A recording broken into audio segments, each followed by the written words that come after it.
How's it going, everybody? Out here on the lake, gonna try to catch some fish for y'all and really demonstrate on just how easy it is to catch bass.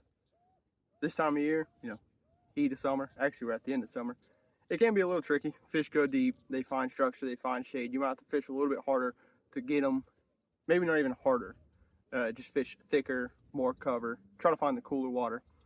And with this lake that I'm on right now, the way the wind's blowing, I could be in the very back, all the way up against the shoreline, blocking the wind, or I can be on the other end getting beat.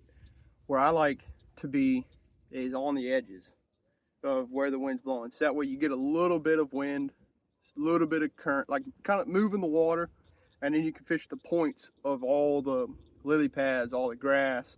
Because as that wind's pushing all the waves, pushing the water, it is making a little bit of current inside the water. So it gives you a lot more options to fish like the backside, the blocks, the points. Kind of cools that water. It also stirs it up a little bit where it's a little bit muddy, murky, but not like the straight wind-blown side where it's just mud. You're fishing dark, muddy water. Or on the opposite side, the tree line, the protected side, usually it's a little bit clearer. And clear water, you can catch big fish any color of water. It don't matter. Fish are there, they're going to bite. They don't just randomly move because the wind's blowing. They usually just hunker down, and that's when you got to throw something a little more flashy in the muddier, beat up water. Throw like a chatterbait, swim bait, kind of a swim bait. Just something with flash, something that's really going to make noise and catch their attention. Or you just got to put it right in front of their face. If you are fishing that side, dark worms. The darker the water, the darker the worm. That's usually rule of thumb. Not saying you can't catch any fish with a complete black worm and crystal clear water. They're going to eat it. But the darker the water, darker the worm. If you're throwing a cotton candy in mud water, they're not going to see it. They may see the flash. That might be the only thing you're going to get them on. And, they'll still bite. Caught fish on crazier. But on this lake, we're on the edges of the wind, a little bit protected, a lot of lily pads, a lot of grass. I'm actually hearing fish hit right now. And there's some hydrilla out deep in this lake that's surfaced, and maybe as the day goes on, as it gets hotter, I might start working from the bank, working out deeper to find that cooler water, punch some hydrilla mats. Not really good at that yet. Been practicing, been getting pretty good. So see if I can't finish the day on a big fish out in deep water. Maybe show you how to punch. Like I said, we're gonna keep this simple. Show you how to catch fish. It's for a fishing pole. I've really been rocking these favorites, and this one's a little bit more than what you really need, but it's not nothing crazy. It's only a 7.3, medium heavy. Yeah, fast action. I don't know if y'all can see the specs on it.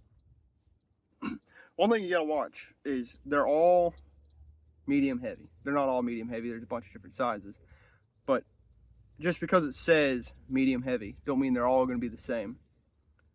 You got to check your line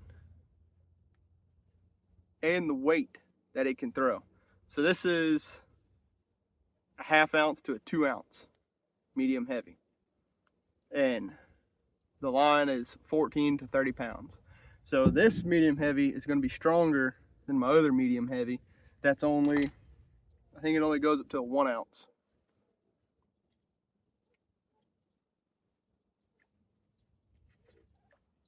Ounce and a half. So this one, even though they're both medium heavies, it can throw a heavier weight, usually makes it stronger. And as for the hook that I'm fishing, this is just my worm pole. I don't know if you can see. It's just regular wide gap Texas hook. And this is a little bait that I make. And what I'm gonna do, if this bait had a light side and a dark side, I like to put the light side on the bottom, dark side on top. Pretty much all your fish are that way. Usually the belly's pretty silver, the backs of them are top, or the backs of them are dark. And the reason being is when that fish is sitting there, if the predator is underneath it and it looks up, it's going to see the silver, which somewhat matches the clouds in the sky. Or if the predator is above looking down, it's going to see the dark of the bait, which is matching kind of the ground. And not saying you can't fish them upside down, make the dark on the bottom, light on top, but when I'm fishing, I like to match the bait. You know, make it look a little more natural. Even though this does not look natural. And if this is an insect or a bug or something that y'all have seen, send me a photo because I'm curious on what the heck that could be. But as for rigging, I do have a bobber stopper, stopping my weight from going. I like doing that when I'm fishing this thick grass and cover and stuff. It just makes it nice. So, turner flat, run the barb down, kick it right out the middle of the bait. And I'm just going to expose it, I think is what they're calling it. It's pretty much just a Texas rig, and you just expose the tip just a little. Let me pull you in a little closer so you can see here. Figure out where it's going to lay, which is this rib right here. I like to push it all the way through. See, it's sticking out the back. And then pull her back and just barely tuck the tip in there. And this bait with it being ribbed is really nice because now I can run my finger back and forth, not going to hook myself. So I'm not going to hook in the lily pads or anything, but whenever a fish grabs it, let's say it just makes a quick swipe, all it's got to do is pull that. Makes it a little bit easier to get the hook set. So for fishing line, Sufix 17-pound test. If I was to offer the best setup, I'd say get you a 7-foot, 7 to 7.2, medium heavy, spinner or bait caster, whatever you're comfortable with. And my favorite line, I throw it, used to have every single pole had it. And it's just a 30-pound braid. The diameter of 30-pound braids, especially like Power Pro or any of the others, the diameter's thin enough where it's not really going to affect any of the baits that you throw, even if you're throwing like a wacky or anything simple. It's really not going to affect it that much. And you can go lighter, but you know, we're keeping it simple. 7 to 7.2, medium heavy, fast action. If you're kind of new into fishing, get you a higher gear ratio. Makes it a little bit easier whenever you set the hook to be able to drive down on that fish and really keep her pinned. Honestly, even if you're good at fishing, higher gear ratio. If you're good at fishing, you'd agree with me. If you're not, you won't agree with me. So, and higher gear ratio makes it easy, especially if you got a real flimsy pole. When you set the hook, you're able to just reel down and keep that hook pinned. And you know, you can always slow down the reel. Sometimes if you're fishing moving baits and you got a low gear ratio, like my punching rig, this sucker right here, it's a 5-4-1. Low geared is all get out. Honestly, it's kind of too low geared, but things like a winch. I set the hook on a fish and I start reeling, I got to be careful. I'll pull the front of the boat down if the fish don't come up. And you know, it just keeps, it cranks them. And for my worm pole, this is a 7-2-1, just an Abu. Or actually, it's a lose, my bad. And 7-2-1 is kind of the sweet spot. That's what I really like. You can throw almost anything with it. You can slow down, you can speed up. If you're fishing a flimsy pole, like I said, higher gear ratio, it helps. And with trying to run you through the basics here to help you with anything. With the hook, hundreds of names of hooks. The name don't matter to an extent. What you're looking for is a gap. What you don't want is for this worm to ball up down here and you not have enough barb to really penetrate. Let's say you set the hook, and it's kind of hard for these to pull down, but they do pull down. You set the hook and it bunches up down on the bottom. What you want is plenty of barb to be able to impale that fish, and that's good. So if I was fishing a thicker worm, this hook would still be good. But if I was using like a worm hook, which is, and then the barb instead of like a wide gap, I'm not going to throw a thick, big body profiled worm on a regular worm hook. I'm going to go for the wide gap. And on this thin body, thinner profile, I can throw a worm hook. I don't know why I got this on, probably because I was throwing a fluke last time. And I can get away with throwing a more narrow hook. And the same goes with punching. If I'm punching thick gnats, I don't want a big hook all the time. I want the hook to match the worm, so that way the body, you know, don't just crunch up. But this intro is getting long, so I'm gonna just finish it there. Just remember, keep fishing simple.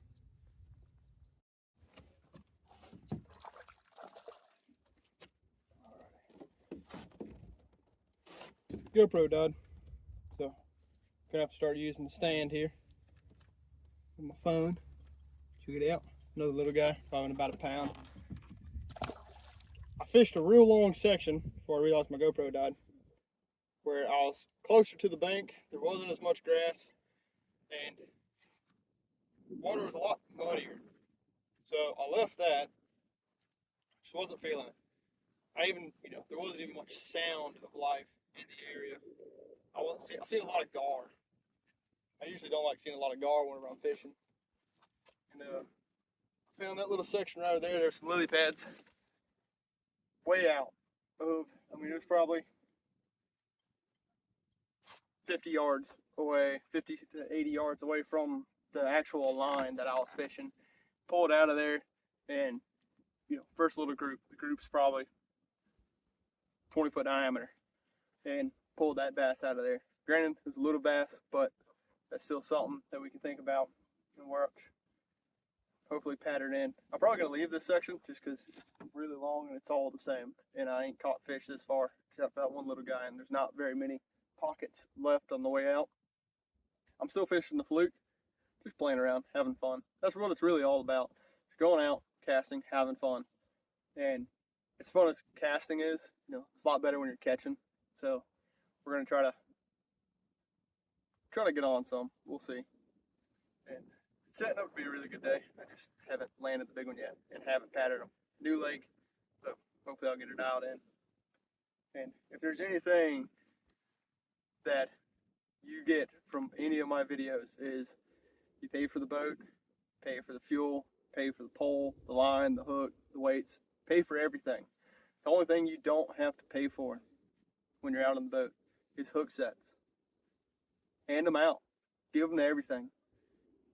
Any little twitch of the line, anything that feels funny, set the hook. They're free. It's the only free thing you're going to do. So remember that. Maybe you'll stop missing fish. Another little guy. About a pound as well. Fishing the same worm. Caught him on the same worm. I've had a couple bites. I left that one area. It was just doing no good. Wasn't producing. Didn't really like it. That's the biggest thing with fishing. It's find something you like. Even if there's not fish there, I've found that if I like the area and I like what I'm fishing, I'll fish longer and feel more confident. Even at the end of the day when I get absolutely skunked, I'll still feel better than I would if I was, for instance, fishing docks all day. I hate fishing docks. They hold fish, and if that's what you like, then that's what you like. But this right here, I'll show you. This is what I like. Got real thick grass, pads, everything out there. And then right here, right up close to the bank, everything's open. And that's where I've started getting bites again. That's where I've started picking up fish. So I'm gonna keep fishing that. And I like this area in particular because it's hard sandy bottom. And I'm able to fish the thick pads. If I feel like they're in there, I can grab the punch and punch around the real thick open pads. And I can also fish this open water with a regular worm or with the fluke and pick up ones traveling. And it's in a little bit, not right at that edge. Most boats that come fish this, they're just gonna fish right up against the edge. They're gonna cast into here, but they're not actually gonna be in here being able to break it down. So that's why I like getting deep into the pads, getting where most people won't. And most people are better fishing than I. They can catch 7, 8 pounders right on the edge. I'm not that guy. I gotta get in here, I gotta break it down. So that's really what I've been doing so far since I left that one spot. And I've been in here for probably 20 minutes and started getting fish. Lost one, did the same thing. I threw it in there. I was messing with another bag of worms. When I went to pick up, felt the bite, set the hook, and I didn't reel up any slack. I thought I had a long enough pole to really be able to drive it in. I should have reeled up a lot of my slack. Lesson of the day: reel in your slack before you set the hook. Another little one. Trying to get them bigger, but this little grassy section I've been fishing, it's kind of a sandier bottom and stained murky water. So I grabbed this little blade, Moonch minnow, and just been casting it around, and you know, might be something. That was the first cast I've made since I pulled into this little section with it. So let's see if I figured it out. Got another one, a little bit better. Not much, but you know, better than the last two I caught. Go ahead and send her back. Easy release. Respect the fish when you release it. No need to throw them back. Oh, shit. Saved it. Right here. This little thing has been what's getting it done for me.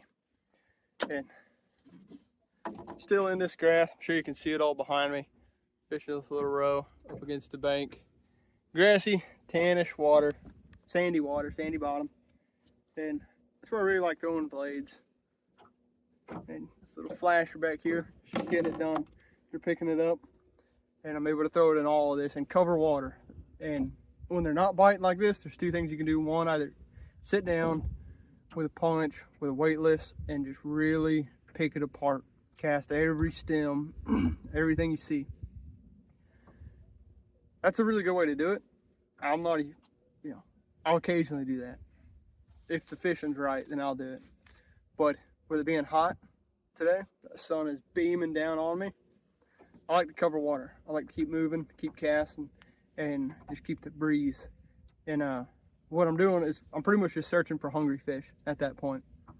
Instead of enticing a fish to eat, I'm gonna throw that blade and that jig, and I'm gonna just move, cover as much water as I can, and catch the hungry fish. And, there's better ways to do it, but that way's fun. If it's a rough day, it's always fun to throw something cool, something where you get a good hard bite. You could throw weightless and sit there and slowly wiggle the wacky until you feel a little thump. But it's a lot cooler when you could throw something flashy, something that darts, real erratic, bombing out there, or rip it through the grass. So when you get the bite, they just nail it and really let you load up and rock the hook set. It's a lot funner that way. Another little guy. I am just filling the boat with them.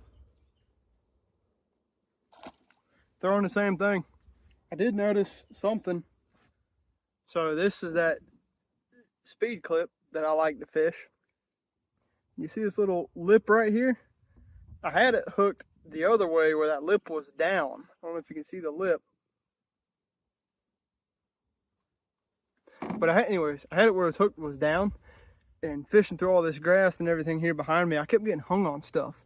And this is the same speed clip that I swear by for fishing topwater frogs, jigs. It's fishing this right now, doing a beautiful job. I was trying to figure out why I kept getting hung. Every cast I was reeling in something.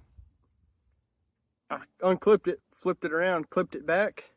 Now it's facing upwards, and everything's sliding right off, and I've not got hung since. And I just thought that was cool and something I'd mention. I don't know how I didn't catch that before with the frog. I guess I hooked it up right every time, but we'll get back to it.